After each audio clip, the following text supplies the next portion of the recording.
For years, Russia believed that most of the former Soviet bloc was firmly on its side, especially when it comes to global geopolitics and trade.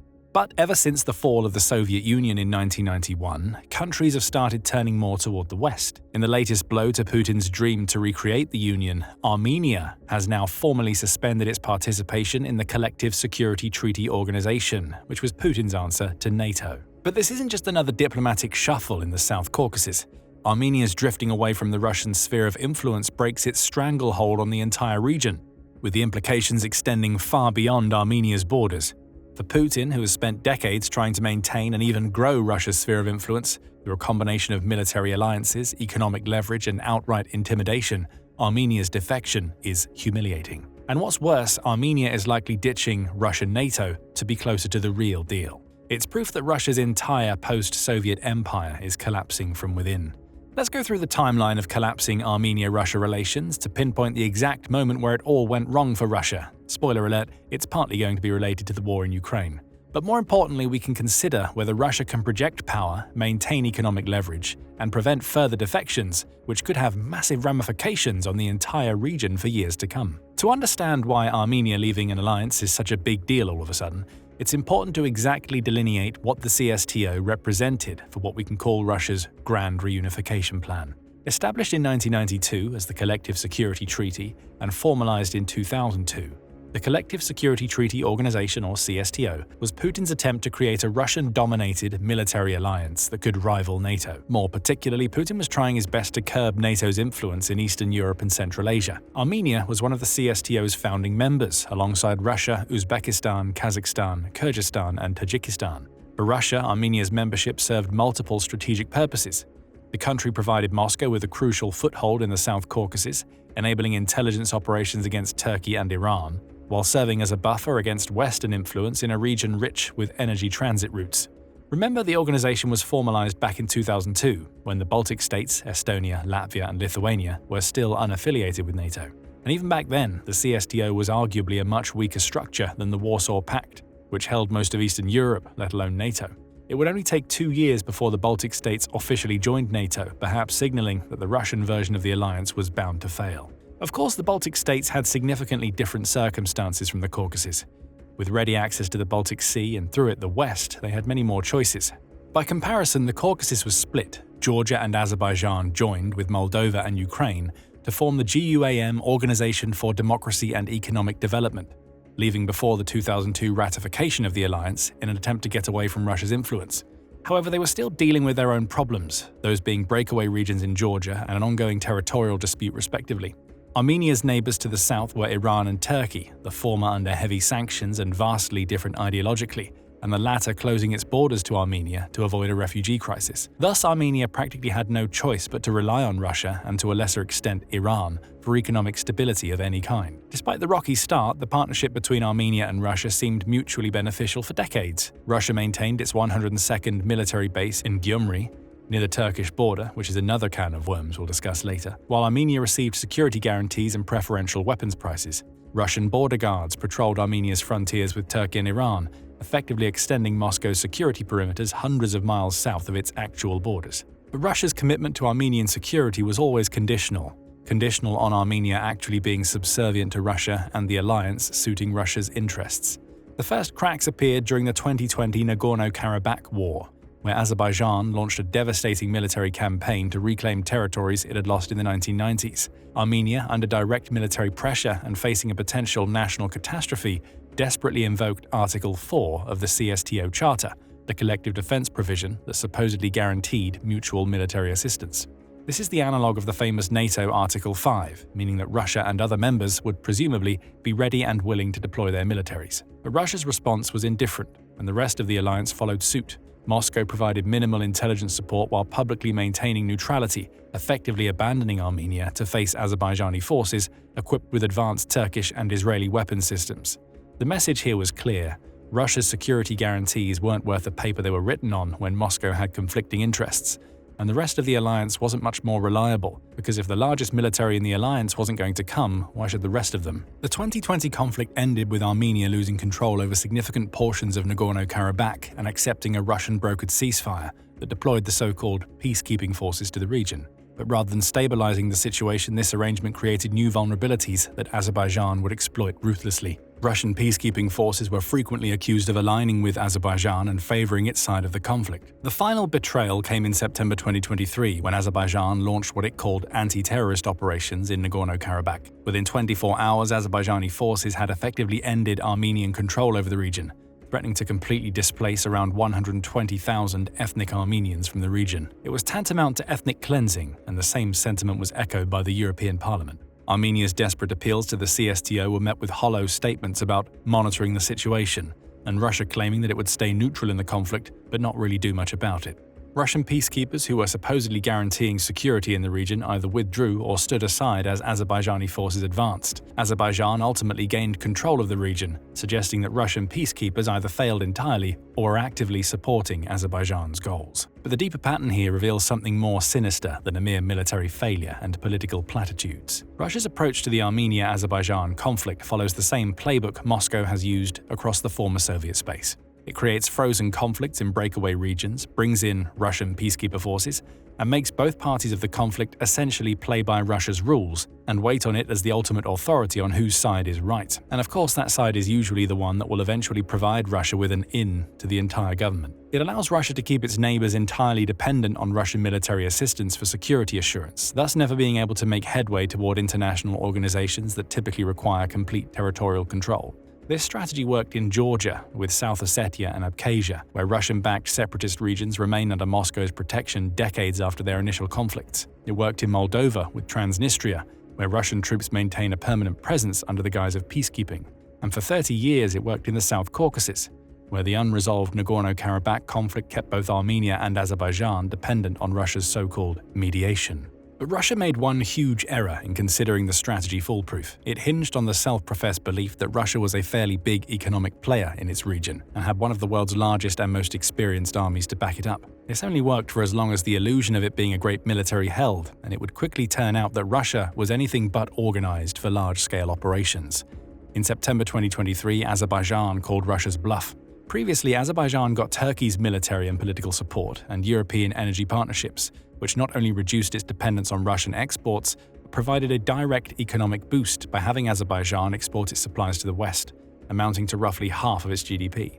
With its economy and military taken care of, and Armenian pleas falling on deaf ears for over 2 years of the conflict, Azerbaijan decided on that final strike to attempt to take complete control over Nagorno-Karabakh. When Moscow proved unable or unwilling to defend its supposed ally, Russian security guarantees turned out to be completely fictional. Shortly after that, Armenia started questioning its role in the CSTO. It began openly claiming that it would look to withdraw from the alliance back in February 2024, where it stated that its membership would be frozen. By the end of the year, Armenian Prime Minister Pashinyan stated that Armenia has reached a point of no return regarding the CSTO. This was practically ratified on March 31, 2025, when Armenia refused to sign a decision regarding the alliance's financial requirements. This implied that the country was no longer going to participate in any activities surrounding the alliance, which signaled a start of a collapse in the Armenia-Russia relationship. And this collapse has implications that extend far beyond the South Caucasus. Armenia's changing position on the Ukraine war provides another lens through which to understand Moscow's strategic failures. In the early months of Russia's invasion, Armenia maintained a carefully neutral stance that unofficially tilted toward Moscow. Prime Minister Pashinyan avoided condemning the invasion outright, abstained from UN votes criticizing Russian actions, or even those regarding the occupied territory in Donbass, and continued participating in Russian-led economic and security structures. At the time, Armenia was still considering itself dependent on Russia and its economics. Armenian businesses had significant investments in Russia, while Armenian workers in Russia sent substantial funding home.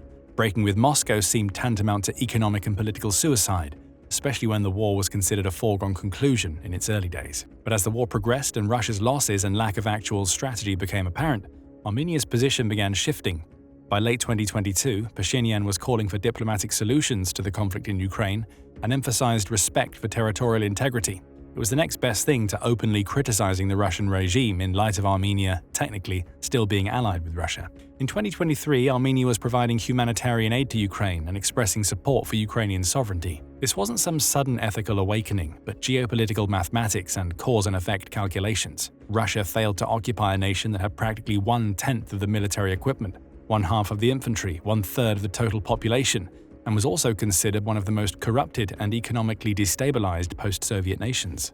Additionally, when Azerbaijan pushed for control over Nagorno-Karabakh, Russia was either unwilling or unable to deploy its military to defend one of the founding members of an alliance that was supposed to counter NATO. Finally, Russia was already under economic stress as the noose that was Western sanctions started closing in and it was forced to export oil and gas via illegal means or under much lower prices to its few remaining allies.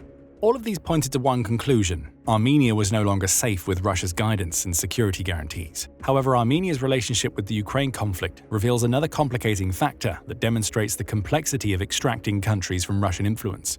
Throughout the war, Armenia has served as a crucial sanctions evasion route for Russia, helping Moscow access Western technology and financial services despite international restrictions. Armenian banks processed Russian transactions, Armenian companies re-exported foreign goods to Russia, and Armenian territory provided transit routes for goods destined for the Russian market.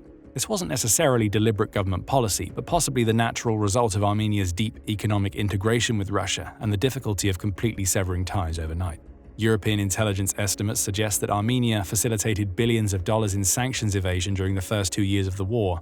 The report indicates that Armenia purchased $6 billion worth of gold from Russia against its total imports of $11 billion and a GDP of $19.5 billion in 2022. And this makes Armenia's pivot toward Europe all the more significant. Brussels isn't just gaining a new partner, but potentially eliminating a major loophole in its attempts to levy sanctions on Russia. European officials have emphasized that Armenia's future EU integration will require demonstrable progress in reducing sanctions evasion and aligning with European foreign policy positions, such as continued peace talks with Azerbaijan and normalizations of relations with Turkey. More importantly, the current European approach is much more sophisticated and diplomatic than the traditional American tendency to demand immediate compliance with sanctions regimes. By offering Armenia a pathway to European integration while acknowledging the practical challenges of disentangling from Russian influence, the EU is providing a model for how other former Soviet countries might break free from Moscow's orbit. This is particularly contrasted with Trump's recent actions regarding Russia. The US administration has notably failed to make any headway in brokering Ukraine-Russia peace talks, even going so far as to pull out of any discussions entirely. This has brought into question the relevance of NATO in Europe, leaving European countries and their neighbors to rely solely on countries on that side of the pond. Regardless of the EU's current stance on Armenia or even Ukraine, it would likely take years before we see meaningful headway, especially if both countries remain in ongoing territorial crises.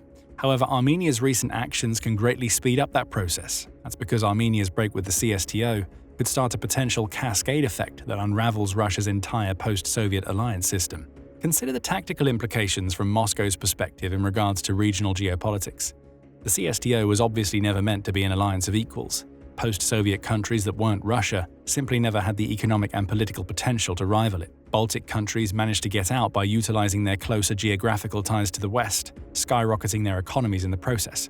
For the rest of the countries, the CSTO represented practically the only way forward. It brought economic stability, as Russia could leverage its export potential to funnel funding into other alliance members.